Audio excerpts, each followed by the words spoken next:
네, 안녕하세요. 오늘은 KS 타워 입주 안내문을 간략하게 한번 드려보겠습니다. 그래서 저는 이제 분양을 할 때마다 이제 입주 안내문이 나오면 애지간하면 좀 다 읽어드리고 그러는 편인데, 그러니까 너무 자주 다 요즘에 계속 분양이 좀 많다 보니까 입주 안내문을 너무 많이 읽어드렸던 것 같아서 좀 패스할까 했는데 또 처음 또 입주를 하시는 분들이나 분양 받으신 분들은 또 계속 또 질문을 하시더라고요. 물어보시고 하셔서 아, 이거 또 도움이 되실 수도 있겠다. 그냥 뭐 매번 똑같은 거 내용 뭐 보내드리는 것 같긴 하지만 뭐 도움이 되실 수도 있을 것 같아서 한번 다시 한번 또 읽어보겠습니다. 네. KS 타워는 어, 위치가 여기죠. 이게 이제 7호선 가산지 스탈단 지역이고 1호선 W 역세권이고 여기 6번 출구죠. 6번 출구. 출구가 좀 바뀌었습니다. 예, 변경이 있었습니다. 출구가 조금 더 생겼어요. 가산지 스탈단 지역에가 출구가 조금 더 생기면서 여기 이제 6번 출구고 6번 출구에서 도보 한 1, 2분 거리라고 보시면 되죠.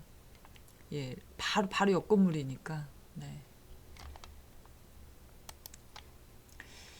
입주가 언제부터냐면요.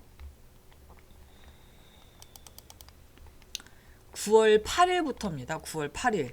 9월 8일 금요일부터 2023년 10월 31일까지 54일간입니다. 그래서 9월 7일까지는 시행사가 중도금에 대한 대출 이자를 시행사 쪽에서 부담을 하지만 9월 7일서부터 이때부터는 중도금 대출에 대한 이자가 발생합니다. 저희가 1차, 2차, 3차, 4차 뭐 이렇게 중도금을 내셨잖아요. 그 대출 받은 거에 대한 이자가 발생하기 때문에 만약에 대출을 보니까 간혹 안 받으시려고 하시는 분들도 계세요. 그리고 요즘에 워낙 이제 금리가 높다 보니까 대출을 안 받으시는 분들도 계시더라고요. 그래서 대출을 안 받으시는 분들은 9월 7일까지는 이제 시행사가 내고 9월 8일 날 그 중도금 대출 받으셨던 은행이랑 협의를 하셔서 내가 저기 미리 다 얘기를 해야겠죠. 9월 8일 딱 되면 아마 하루치가 발생하실 수도 있습니다. 그러니까 그 전에 미리 얘기를 하셔서 9월 8일서부터는 나는 중도금 대출 걸 내가 갚을 거니까 금액이랑 계좌랑 뭐 언제 넣으면 되는지 그런 거 좀 알려달라 하셔서 사전에 미리 하셔서 중도금 대출 끄시면 됩니다. 그러니까 먼저 중도금 대출을 끄시고 그 다음에 이제 잔금은 언제 입주를 하실지는 이제 그때 정하셔서 뭐 예를 들어서 나는 10월 15일에 입주를 원한다. 그러면 9월 8일서부터는 이제 그 중도금 대출은 끄시고 그 중도금 대출은 갚으시고요. 그리고 나머지 잔금 있잖아요. 50% 남은 잔금. 그 잔금에 대해서는 이제 그 아까 말씀드린 대로 9월 30일 10월 15일 10월 15일에 그때 잔금을 이제 그때 내시는 거죠. 그런 식으로 하시는 거예요. 10월 31일이 지나고 나면은 그때서부터는 잔금, 그 중도금 대출, 잔금 모두 금액에 대해서 이자가 발생하기 때문에 또 이율이 조금 더 높아질 거예요. 그래서 그 이자가 비쌉니다. 그러니까 애지간 하시면 전매하실 분들은 만약에 10월 31일까지 빨리 전매를 하시는 게 좋고요. 만약에 전매가 안 되셔서 이제 직접 입주하실 것 같다. 뭐 그러면은 이제는 대출도 다 알아보셔야 될 때가 왔습니다. 그래서 아마 보니까 그 입주 안내문이랑 뭐 대출과 관련된 내용도 다 그 수분양자한테 발송이 됐더라고요. 그래서 그거 보시고 대출도 이제 찬찬히 다 알아보시고 전매가 안 되실 수도 있으니까요. 그러니까 투트랙으로 가셔야 되는 거죠.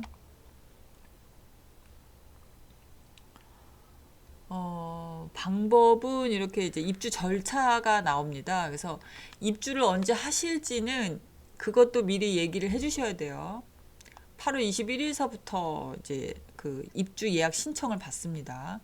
그리고 산업단지관리공단의 입주 신청을 8월 22일서부터 8월 24일까지 KS타워에서 현장에서 입주 계약을 합니다. 그래서 이날 예약을 하신 분들은 KS타워에서 그냥 일괄적으로 접수하시면 되고 신청하시면 되고, 요때 안 되시는 분들은, 날짜가 부득 계약이 안 되시는 분들은 산업단지관리공단에 직접 가셔서 입주 계약을 하시면 됩니다. 그리고 잔금 대출 은행 이제 확인하셔야 된다고 말씀드렸고요.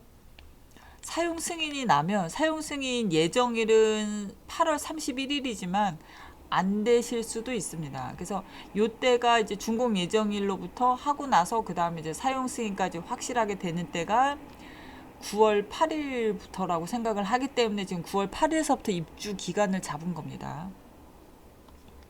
중도금 대출 상환 아까 말씀드렸고요. 9월 8일 이전 그 이후서부터는 중도금 대출에 대한 이자가 발생합니다. 분양 대금이나 이제 재비용 납부 요 비용도 금액도 확인하시고요.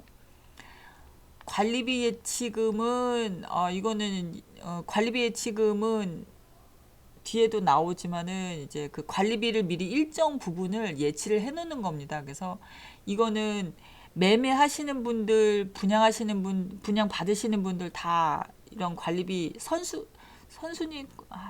선순위 관리금이라고 하나요? 제가 갑자기 명칭이, 그 관리비 예치금을 미리 하시는 거고요. 내시는 거고, 나중에 파실 때 이 관리비 예치금은 받아서 가십니다. 예. 나중에 파실 때는 이 금액을 받으시는 거예요. 그러니까 예를 들어서 아까 10월 15일을 기준으로 했는데, 저희가 만약에 10월 15일을 잔금을 치르신다, 뭐 이렇게 하신다고 하면 그 전에 중도금 상환 대출 받으신 거 얼마, 그거 어떤 식으로 은행 그 중도금 대출 상환 은행이랑 그 다음에 그 잔금 대출 받으실 금액, 그런 거 은행 다 확인을 하셔서 날짜를 확인하시고, 그게 이제 분양대금이랑 재비용 납부죠. 관리비 예치금이랑 법무사한테 그 취득세와 관련된 비용, 그러니까 들어가는 총 비용 다 10월 15일 저희가 이제 임의로 잡았다면 10월 15일을 기준으로 해서 금액이랑 돈 들어가는 거, 뭐 그 계좌라든지 그 접수처라든지 다 확인을 하셔서 일괄적으로 다 그 하시면 돼요. 9월 15일 이전에, 10월 15일 이전에. 그러면은 돈을 다 납부하고 관리비 예치금까지 납부를 하고 그러면은 분양대금 납부서가 나오죠. 그거를 가지고서 이제 키를 인수 받으시는 겁니다. 키를 받으셔서 사무실에 이제 직접 올라가셔서 만약에 고장난 부분이라든지 이런 거 다 시설 확인하시고, 소유권 이전 등기는 이제 저희가 아까 10월 15일에 다 잔금 치른다고 했잖아요. 그러면 10월 15일을 기준으로 했을 때, 그러면 그때 이제 소유권 이전 등기는 그때로부터 보통 한 일주일 정도 걸리겠죠. 그건 법무사가 하는 거니까요. 그리고 이제 입주를 하시는 겁니다. 예. 그래서 입주하시고 나서 이제 실사를 받으시는 거세요. 공장 같은 경우는 실사를 받으시는 거고, 지원시설이나 상업용 시설, 근린생활시설은 이런 실사 과정이 없습니다.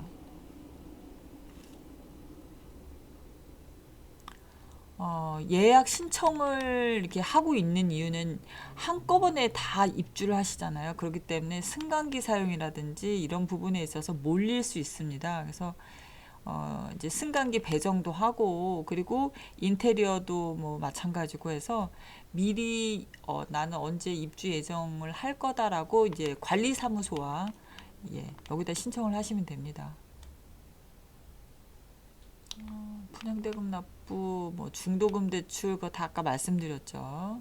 잔금 대출 어디 은행이랑 하시는 게 좋으신지 지금 여기 이제 다 나왔네요. 신한은행, 농협, 국민은행, 하나은행, 기업은행, 우리은행까지 예, 뭐 다 이렇게 다 나와 있습니다. 그리고 중도금 대출은 지금 신한은행이랑 농협이랑 했습니다. 그래서 해당 중도금 대출은 그때 거기서 끄시면 되는 거고, 잔금 대출 이렇게 다 나와 있으니까 분양이나 전매는 특판이 있습니다. 그래서 지금 아마 여기 해당하는 은행들에서 아마 나름 특판으로 일반 매매와는 다르게 저렴하게 나갈 겁니다. 그래서 여기에서 그 해당 뭐 조금이라도 좋은 은행으로 하시는 게 좋겠죠. 이율이나 이런 거 비교해 보셔서. 그리고 아니면은 내가 그 이용하는 은행이 있다면 보통 은행은 한 개나 두 개, 한 개는 좀 그렇고 한 두 개, 세 개 이상 넘어가는 거는 그다지 좋진 않더라고요. 그러니까 은행에서 나중에 대출 받으실 때 세 개 이상 대출 받은 은행 뭐 이런 식으로 되면은 조금 뭐 불편해 하시더라고요, 은행에서. 그래서 웬만하면 은행을 내가 대출하거나 거래하는 은행이 있다면 한 두 개나 세 개 정도에서 그렇게 하시는 게 좋습니다. 여러 은행 다 막 하는 것보다. 저는 처음에는 은행 조금이라도 좀 더 좋은 조건으로다가 막 하려다 보니까 은행을 다 남발했었어요. 막 다발적으로 했었는데, 그러고 나니까 나중에 대출 받을 때 조금 뭐 얘기를 하더라고요, 항상 은행에서. 너무, 그러니까 은행 그 대출 금액이 많지는 않은데 너무 여러 은행에서 다 대출을 받으셨다고, 좀 대출을 좀 끄시는 건 어떠시냐고 하면서 권유를 하시더라고요. 관리계약 체결. 네, 그쵸. 요거 그 관리계약 체결하실 때 관리비 예치금 납부하시는 거 말씀드렸고, 그리고 소유권 이전은 이제 뭐 보통 저희가 그 지정 법무사가 있습니다. 그래서 지정 법무사한테 하시면 좋고요. 만약에 여기가 아무래도 뭐 지정 법무 여기서 이거 이렇게 전담으로 맡아서 하다 보면 아무래도 좀 더 수월하게 하지 않을까 싶은데, 만약에 뭐 견적서를 비교를 해봤는데 좀 터무니없이 지정 법무사가 비싸다 그러면 다른 데로 하시면 됩니다. 아니면 뭐 딜을 하셔도 되고요. 예, 예. 그리고 지방세, 취득세가 35% 감면 혜택이 있습니다. 공장은 지원시설이나 상가는 그런 거 없고요. 그러니까 수도권 내에 있는 지식산업센터가 이제 이 감면 혜택이 없어졌죠. 근데 저희 이쪽은 국가산업단지이기 때문에 혜택이 있습니다.